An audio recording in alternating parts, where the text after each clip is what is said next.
Yo, what's going on everyone? My name is Ovi and welcome to a truly special FIFA 20 video, guys. EA Sports have finally made an official announcement about connectivity in FIFA 20 and they have acknowledged the, not necessarily the mistakes, but the problems regarding the connection. They have finally made it official and I believe that this is the first step into having a normal communication between us, the community, and them, the game developers. And at this moment, I think they're more than that.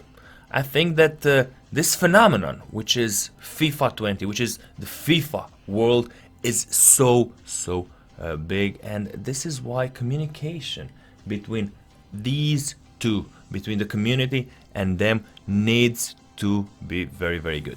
So guys, let's jump into it. I haven't, to be honest, I didn't read it until now. I think it's been live since yesterday. I was a bit busy and didn't get my head around it. So let's see what they're saying, what will change. Okay, connectivity has always been an important topic given the growth and scale of the FIFA community. Okay, in the later stages of FIFA 19, we began to share some of the changes that we had implemented to improve the online player experience. Okay, so far so good. We're working on optimizing. These are general things. We're going to be as transparent as we can be. Yeah, okay. Below are some steps we're taking and we'll provide additional updates to you as we get them. Why haven't you made this better yet? In short, online connectivity is a complex set of interactions and often depends on the type of game you're playing, the connection you have, the providers that service your connection, and of course your location. The most important thing of them all, man, your location. Yep. So they finally accept the fact that if you live further away from the servers, not accept the fact, that acknowledge the fact that if you live further away from the servers, then most likely your connection won't be as good to the servers, to the game. Your user experience won't be that good. I can share with you so far from my own experience how things work. EA Sports have a few servers around the world. In Europe, from what I know, they have, I think in Germany, most ones, I think in Netherlands, maybe France, something like that.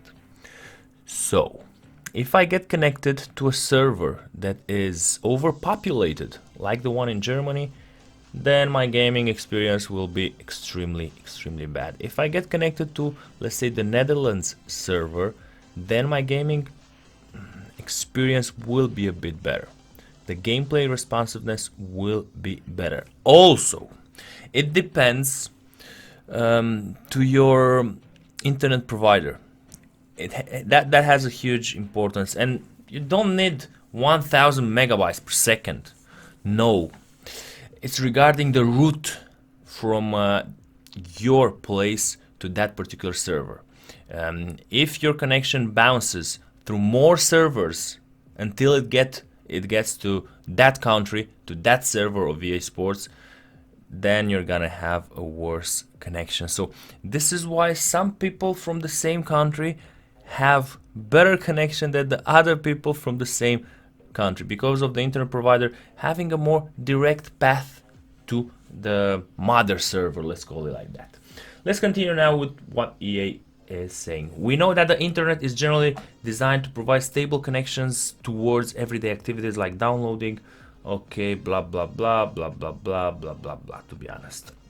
Button responsiveness, how quickly the game responds to your inputs, sometimes referred as input delay. So they're saying that they've been working towards identifying and optimizing for 4 critical areas. We thought it would be worth defining these here because, for example, what you might call speed up lag might mean something entirely different to someone else. Here are the key terms and infrastructure we'll use here and in future posts. Button responsiveness, input loss, where an input is performed correctly on a controller but it is not reflected in game.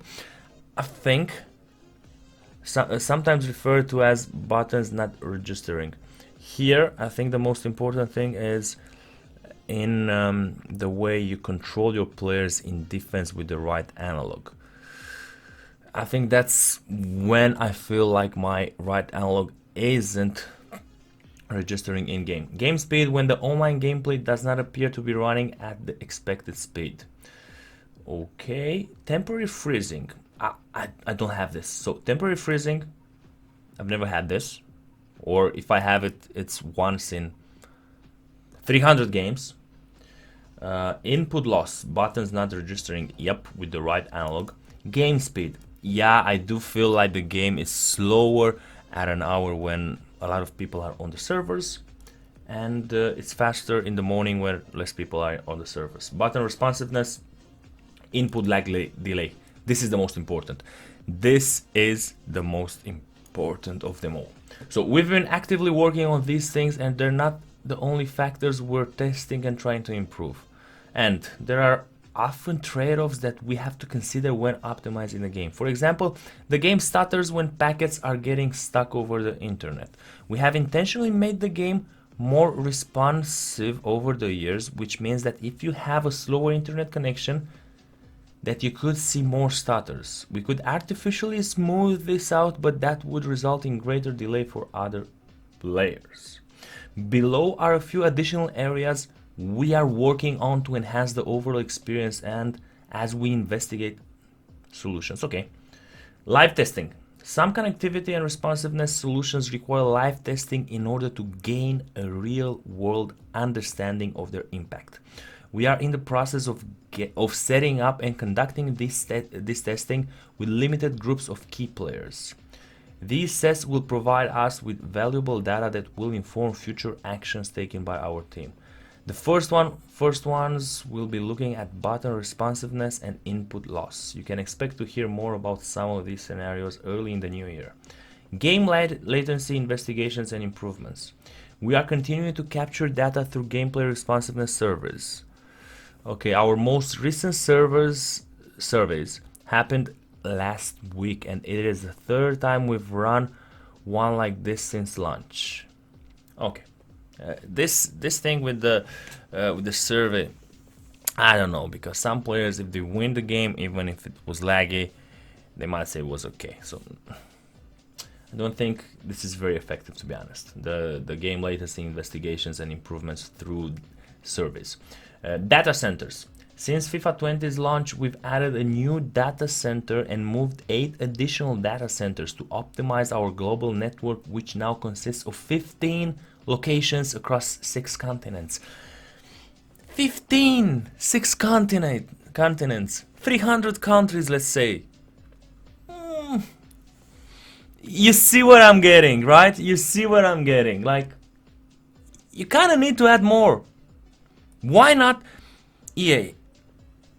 You know, I love FIFA, and it's been a huge part of my life for the last, let me think, since I turned pro 2005. Now we're in 2019, 14 years.